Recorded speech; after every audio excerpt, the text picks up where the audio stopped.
So, basketball fans witnessed another star player go down to an Achilles tendon rupture. Achilles tendon ruptures are always career altering and sometimes can be career ending injuries. Last night, during the series between the Boston Celtics and the New York Knicks, we saw Jason Tatum go down to what was assumed to be and later confirmed to be an Achilles tendon ruptures. So, let's talk Achilles tendons. So, the Achilles tendon is the largest tendon in the body. It is where the gastrocnemius or calf muscles come together to form, along with the deeper soleus muscle, to form the tendon that attaches to the heel bone or the calcaneus.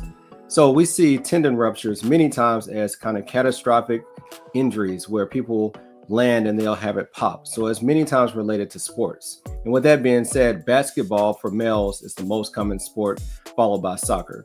Now, in our female athletes, we also see basketball as a major source of injuries, but volleyball comes in as number one source of injury. So, the mechanism of the injury, what actually happens during the injury.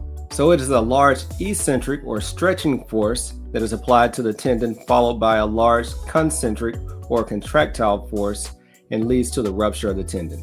Now, many times, healthy tendons don't rupture. So, we know that typically you will have tendonitis or tendinosis, meaning degeneration of that tendon before the actual rupture occurs. Some risk factors that we see: number one, it occurs mostly in men. About 75 to 80% of the injuries occur in men. Sometimes between 20 to 40 is the age group. Now in the NBA, they tend to happen earlier, with the average age being between 27 and 30.